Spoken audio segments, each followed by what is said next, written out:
understand. I've been working with healthcare professionals for a long time, and they don't have a lot of time. I know you're probably running from a 5-minute risk management course to a 6-minute stress management course. My name is C.W. Metcalf, and I know you're saying to yourself, C.W. Metcalf?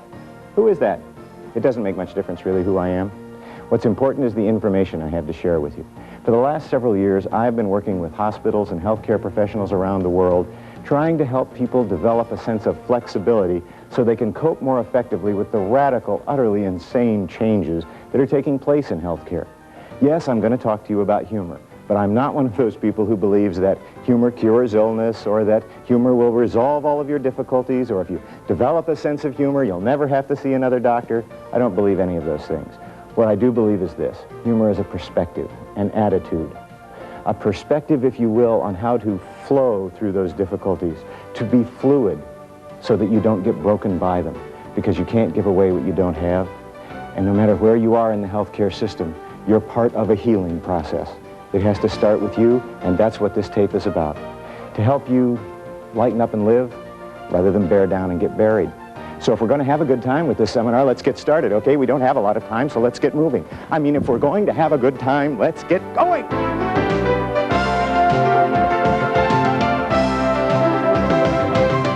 Now, if you're here and you already think this is an absurd idea, you're saying to yourself, well, this is a bit stupid, but it's better than an afternoon in that office. It is not stupid, it is silly. Silly and stupid are two very different things. Don't use them interchangeably. Stupid means ignorant, uneducated, uninformed. None of you are that. Silly comes from the old Middle English word selig. It meant to be happy, prosperous, and healthy. Silliness was a blessing we used to wish on one another. So if you feel a little silly today, that's good. Think of it as a blessing. Humor and jokes really have nothing to do with one another. Jokes are about comedy. And comedy is the art form of humor. I am not going to teach you how to tell jokes. I am going to talk to you about humor in a way you may not have thought about it before, and certainly in terms of applications you may not have made before. The first piece of information that I want to share with you is that in my perception, humor is a set of developed psychological and physical skills. They are skills you can choose to develop. You are not born with or without them. You make choices, and those choices can be dictated by a variety of elements. How many of you have children? Well, then you do get home once in a while, okay. If you have children, you may have said this to your kids, or your parents may have said it to you. Have these words ever come out of your mouth with your kids? Wipe that stupid smile off your face. Smiling is stupid. That's a pretty strong message. Grow up, get serious. Someday you're going to have a job like mine. Someday you're going to have kids like you. God, I hope you have kids like you. All parents say that. You know, the picture of adulthood that we often give young people makes me wonder why they ever want to bother to grow up. If the journey we are making doesn't bring us some sense of joy, if we are not able to find some sense of humor and lightheartedness in it, how well are we going to do it? You need to remind yourself that you have the right, the ability, and the desire to express feeling good. Because when you start to cut off the physical capacity to express feeling good, you begin to diminish the psychological capacity to input, experience, and apply what is good. Most adults by the age of 35 have 3 primary facial expressions left they use in the course of a day. That's it. Some upper management people I have worked with have one face. Their professional face. And this is how they speak to people. That was an excellent job. I'm quite impressed. We're very happy with your being here. If you don't physically exercise your ability to express feeling good, you lose it. If you don't use it, you lose it is as true of these skills as any you might want to develop. So let's try it again. Can you do this part? Just this. Can you sit there like this? Just do this, please. All your teeth. All your teeth. Just one. I don't care if they're yours. Let me see them. There. Okay. Just sit there. I'll give you a practical reason to do this. If you sit in your office like this, no one will bother you. And pretty soon your face hears from your brain, and your brain says to your face, there's nothing funny, dummy. What are you sitting there like this for? And you go, oh yes, well, I didn't mean to be doing that. Put your serious face back on again. I am going to give you a sort of fear of embarrassment quotient test. And people are going, oh. Do we stay dressed during this workshop? It is a tremendous challenge. It's what we call humor aerobics. What I'd like you to do, on the count of 3, I would like you to stand, take a deep breath, and smile the largest smile you know how to make. I'll show you how this looks. On 3, you're going to go just like that. See, I've got some people looking at me going, no, I'm not. Why not? Now, look straight ahead. On the count of 3, you're going to stand, breathe, and the biggest grin you've got. Let's just try it once and see what happens. Good luck. God bless you. 1, 2, 3, go. Big as you got. Let me see it right here. Now sit down and groan. Go, oh. I have a lot of management people. You've got the groaning part down. You see, the idea of the exercise is this. Doing something foolish and silly won't kill you. Now, you see what you do when you do these exercises is you begin to change the biochemistry of the body. When you laugh, it changes the biochemistry of the body. It relaxes all the major muscle groups in your body.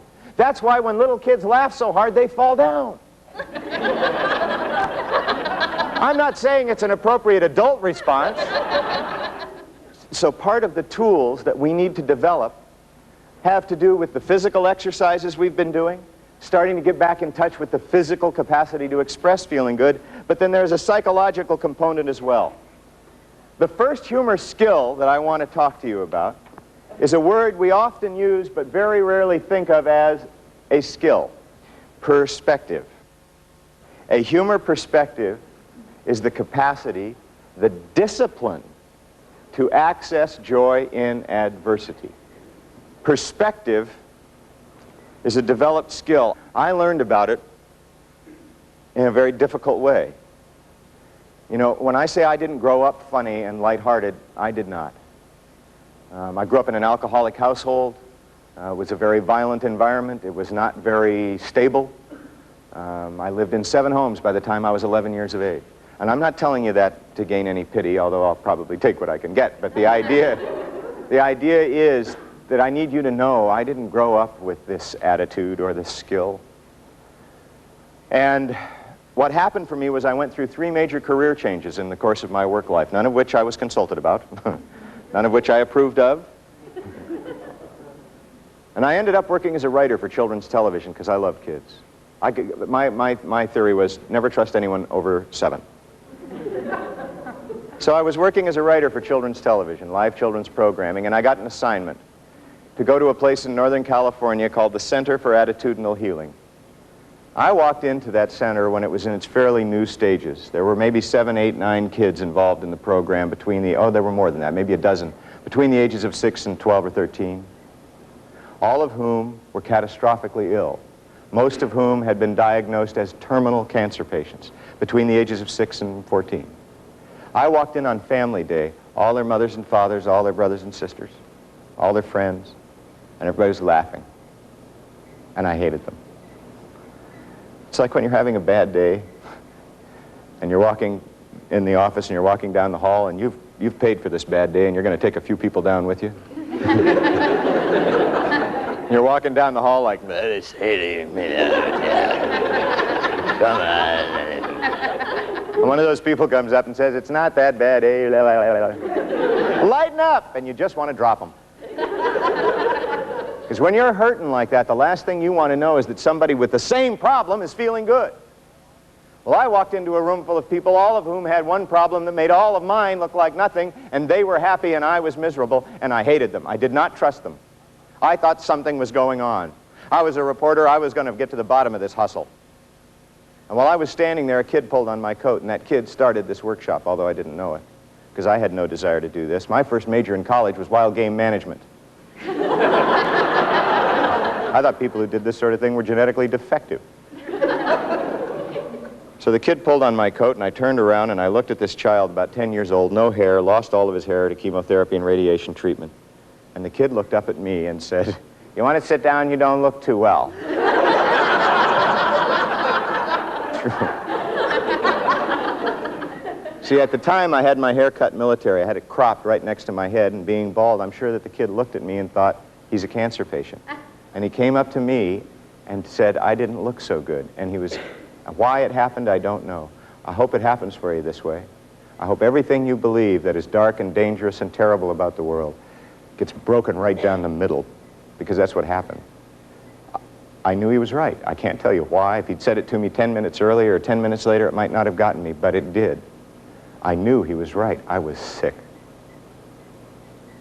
I was dying of dead seriousness. And I'm sorry to get too emotional about this, but you know, since I started doing this work, I've tried to become more emotionally open, and I think I've gone too far. When you cry at coffee commercials, you're over the edge. You know? Juan Valdez, oh, that's... At any rate, I couldn't say anything to the kid. I wanted to cry, but I didn't know how. I was a man. I didn't cry. Men don't cry. Men don't ask. Men don't need. Yes, my house is burning down, but I'll build another one tomorrow. Don't worry about it. Yes, my wife is running off with another man. 2 men. I can handle it. It's all right. I'll have a heart attack and be right with you. I looked at the kid, and the kid took my hand and said, I understand. He said, it was really scary for me, too. It really helps if you talk to somebody. I'll be over there with those people. And he walked away.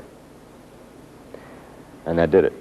I quit my job, and I went to work as a hospice volunteer. And I've been doing hospice volunteer work, not as much lately as I'd like to because of the work we're doing now, but for 10 years.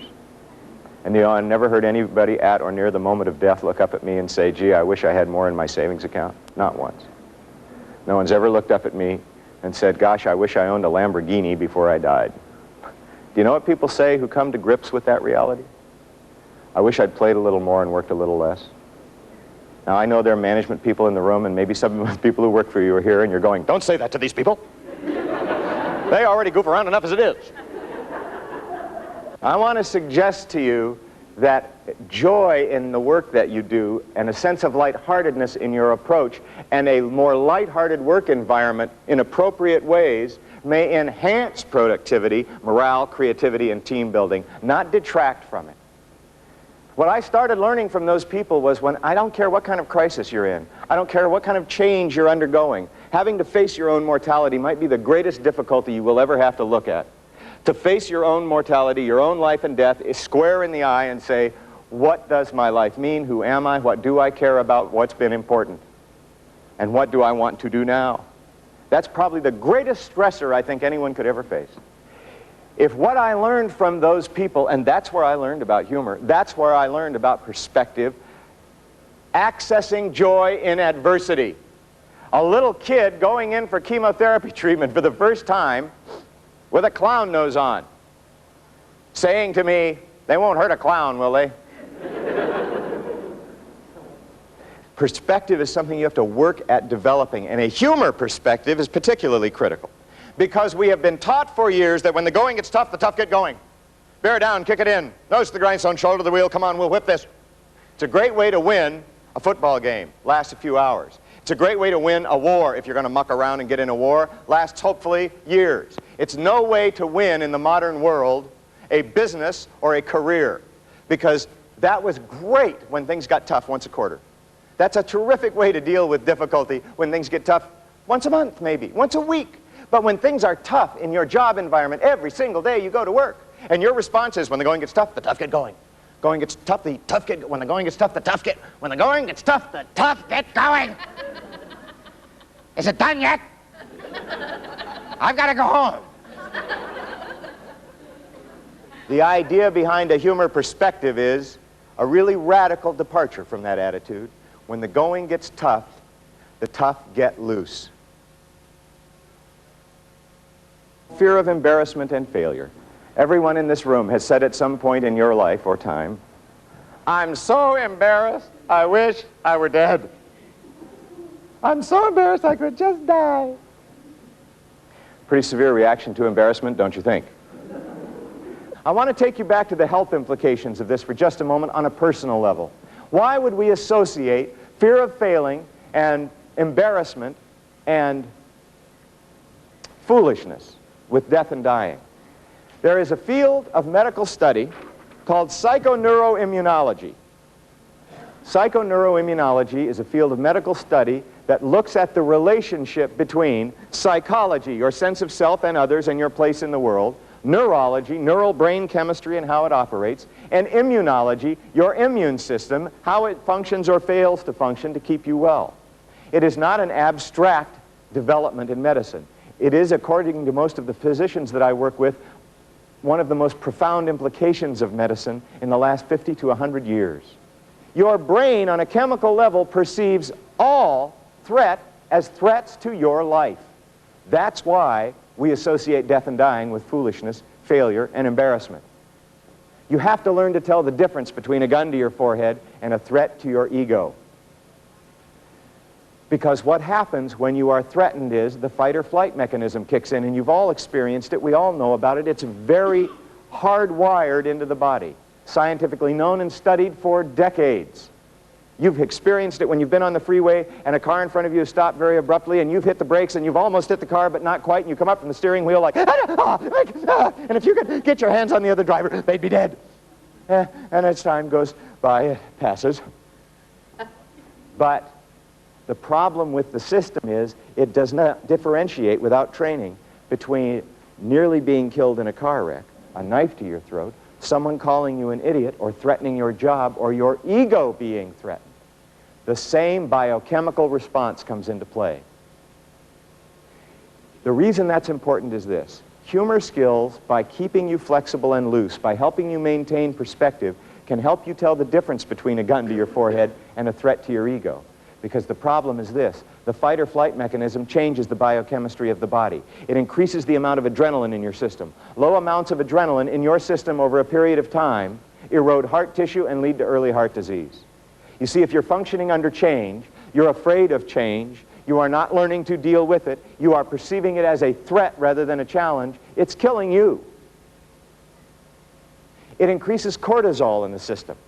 Cortisol suppresses your immune system's ability to defend you against disease. That's why stress and illness go together. It's not, oh, it's all in your mind. Everything is all in your mind.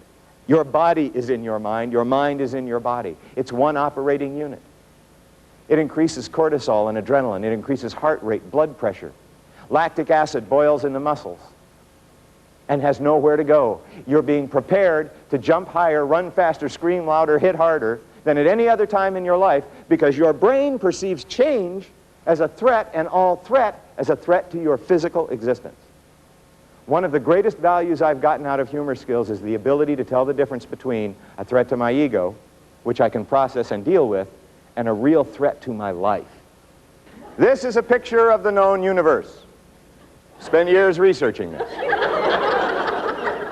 Notice your position in comparison to the center of the universe. There's a big gap there. And yet many of us function, especially when things begin to change, as if we are the center of the universe. It's critical to remember that you're not. Take yourself lightly and your work, your problem, or your challenge seriously. And remember, serious does not equal somber. Right? It's so easy to say. People say it to you all the time, don't they? Leave your work at the office. Thank you. That's so helpful. Go jump off a building, okay?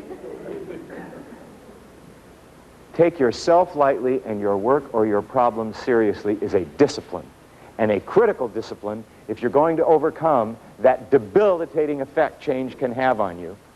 I want you to leave here today and be able to say, when things get tough on your job, this is your job right here, okay? And you're in your job and things start to get tough. I want you to be able to go, whoa, my job's in big trouble. I seem to be doing okay, but my job's in deep stuff. Because now you can do something. You can't do something in there when it's crashing. I want you to know the difference between who you are and what you do. I was raised in a culture much like you were, I am sure, where I was told that I was my job, and how well I did my job, and how well I succeeded at my job was who I was, and that's the value of me as a person. You have to train yourself to take yourself lightly and your work or your job or your problem seriously, and train yourself to understand the difference between the two. That's a large part of what humor is really all about. The tools that it takes to develop perspective are really very simple.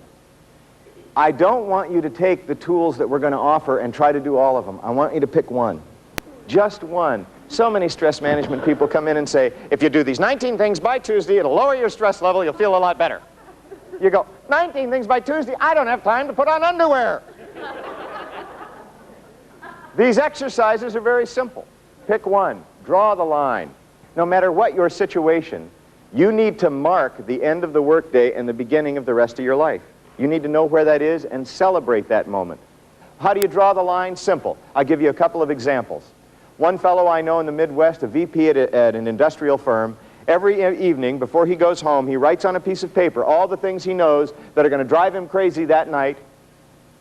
He writes them down, puts them in a drawer, closes the drawer, locks the drawer, hangs the key over his desk, and as he backs out of the room, he points at the desk and says, "Stay!" Silly? People go, "Oh, that's silly." You bet it's silly. And what he would do is when he'd get home at night, if those things started to come to mind and he'd find himself starting to worry about it, he'd go, "No, that's impossible. Those can't be mine. Those are locked in the desk at work." Some companies I know have established a corporate draw the line exercise. They give their people the last 10 or 15 minutes of the workday off. And they have a room, a humor library, where they keep videotapes and comic books and old Abbott and Costello movies and all kinds of clown noses, silly games, all sorts of things. You know, hospitals started lighten up libraries and laughter libraries years ago because they began to see the value of it for the people who were waiting in the hospital. A way they could stay in touch with that sense of joy, and then all of a sudden the nurses started stopping in to use it. And the doctors would come by, and the patients, when they could get out of their beds, would go to it. You know, it's not inappropriate if you allow people to choose to access joy in adversity. So now not just hospitals have lighten up libraries or laughing rooms or whatever they're called. A lot of the companies we work with have started them.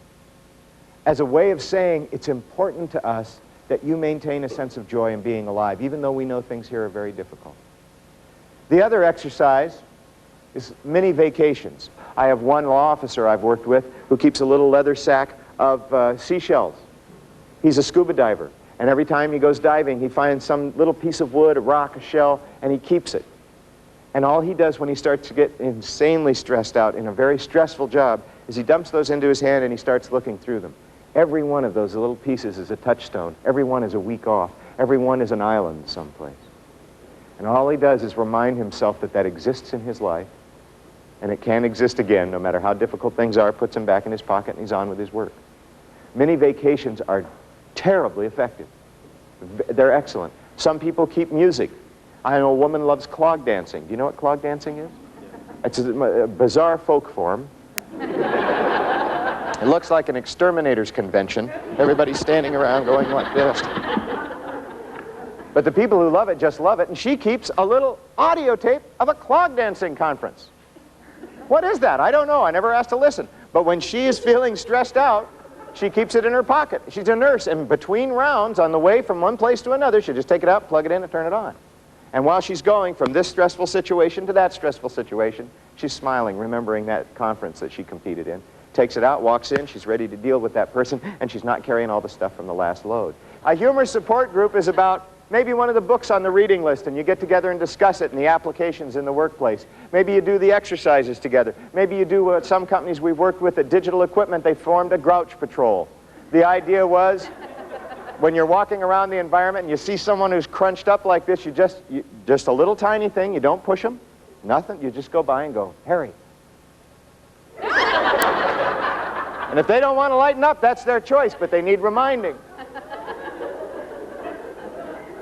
Other places get together and they have plus conversations. I cannot tell you in business right now how important this is. I do not need a meeting with 5 people telling me why I can't do something. I know why I can't do it. That's why it hasn't been done. I want to know what's working that's like this. Did anybody do anything like this that might work? What's working in your department? Did somebody do something good in your department? What's working plus conversations, they're critical in the workplace, because if all we talk about is what's not working, what's falling apart, and who's shafting who, then we end up walking out of there feeling like gunfight at OK Corral. There are humor aerobics. You ready? Here we go. Sitting up straight. We're going to run through them all real quickly. 1, 2, 3, and because you got right here. Let's hold it, and let go. Shaking face. You got to E. Go. E. Good. Ah.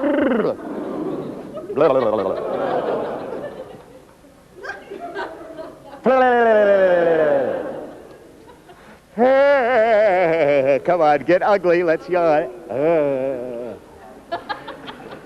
Now this next exercise is my favorite. I'm going to ask you first, there's two parts. First part is physical. Put your hand right here on your chest, okay? Right on the sternum. I want you to make this sound, like that, That's where I want the sound to come from. I don't want you to make it in your throat because you can hurt yourself. All right? Drop your hands, or you can hold on to yourself, whatever you feel. I am going to ask you, now the second part of the exercise is, I want you to think about something that makes you feel good. You know, your imagination's an enormously powerful tool. It's almost killed me at times. Mine has. Sure. Have you ever, you got a meeting, and you know they're just going to beat you to death, and you know it's not going to go your way, and you stay up all night about it, and your gut tightens up, and you're pouring sweat, and you walk in, and they go, you know, we've looked at this contract, and we think we think you're asking for too little. I died 10 times last night before the event ever came around. I want you to imagine something that makes you feel good. What is it? Just think about it for a minute. Nobody can see your mind. Go ahead. It might be an event or a place or a time or an activity. I don't know. Whatever it is, I want you to be able to think about it, because this is what I'm going to ask you to do. Put your hand on your chest to remind yourself from here. Because I'm going to ask you to express how good that thought makes you feel. I'm going to ask you to do what we call a howl for joy. Most of us have no difficulty expressing our anger. You salmon-brained nincompoop! Rolls off the tongue of most managers. But expressing how good we feel, that's something we rarely do. This is the exercise. I'll just show it to you once. I'm going to count to 3. On 1, you're going to focus on that image, whatever it may be.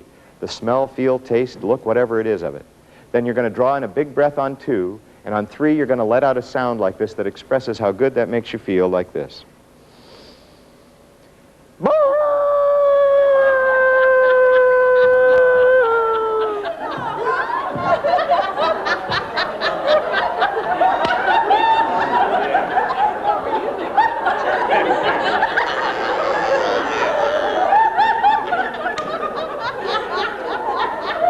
Now, I have some people looking at me going, a little shaking, okay. Howling, no way. Why not? All right, here we go. Focus on what it is that makes you feel good. What is it that makes you feel good? If you're having any trouble, you talk to this guy. He's got it. Mike, close your eyes if this embarrasses you, because no one can see you when your eyes are closed.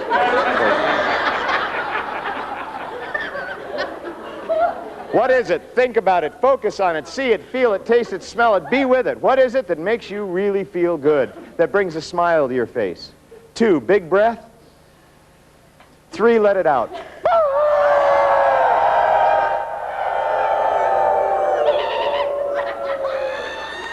Hold on a minute. We had a lot of this. If you want to increase your physical strength, you don't go into the gym, grab 400 pounds and start curling it. You start with little barbells, you run a little, you do a little weightlifting, you do a little swimming, you build that physical strength over a period of time. In the same way, to reconnect with or re-support your capacity to express and experience feeling good, these exercises can help you build that over a period of time. But you have to be willing to commit. Put your hand on your chest. 1, focus on that thought, that thing that makes you feel really good. What is it? Focus on it. Pay attention to it. Stay with it. Feel it, sense it, hear it, touch it. What is it? 2, big breath. 3, let it go.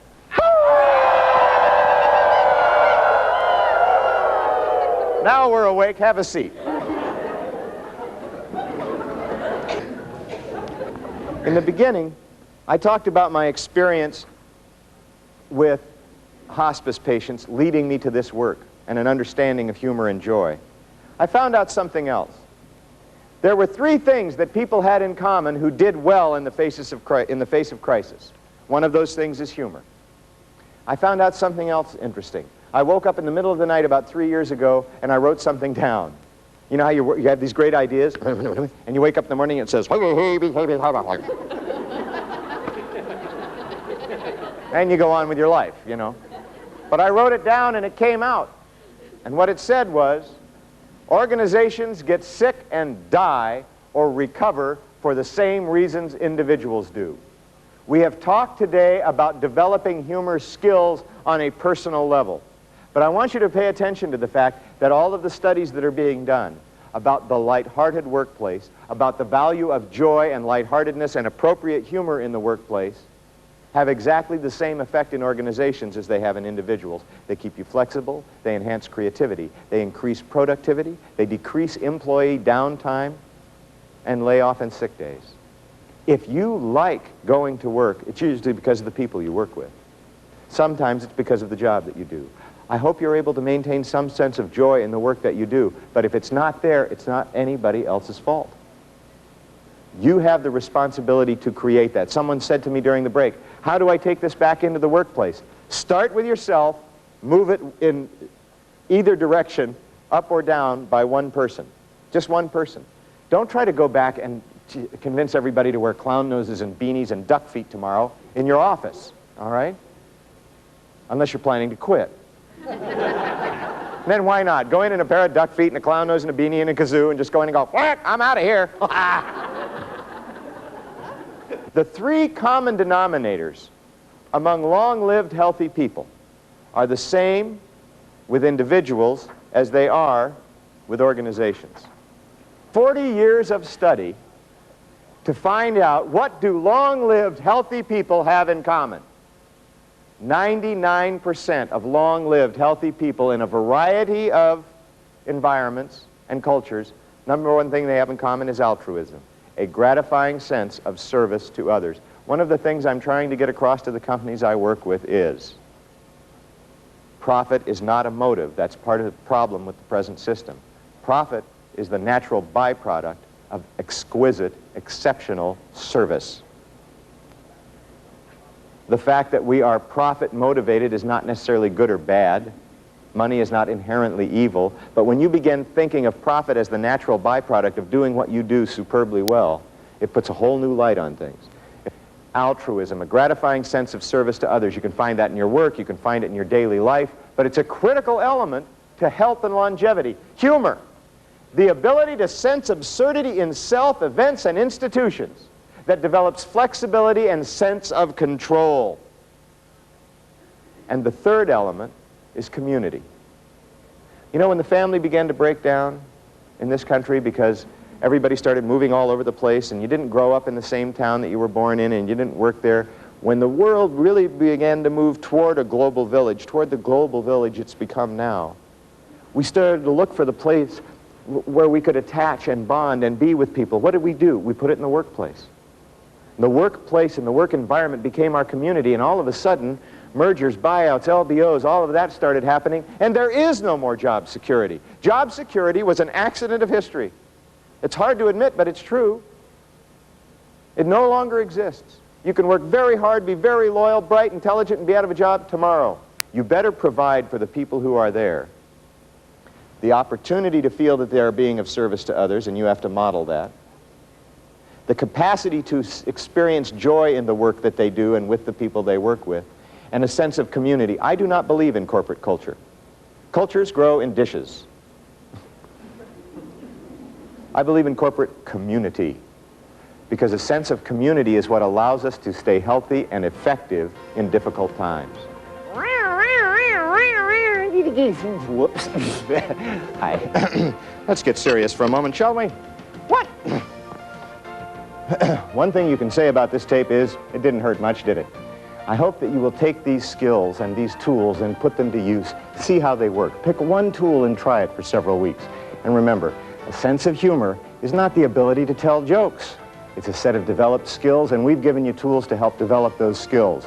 A humor perspective, the ability to find absurdity in the most difficult situation, gives you a sense of control over it. And the ability to take yourself lightly and your work seriously, which I was just practicing, as a matter of fact, so if you'll forgive me, have a good time. This is ridiculous.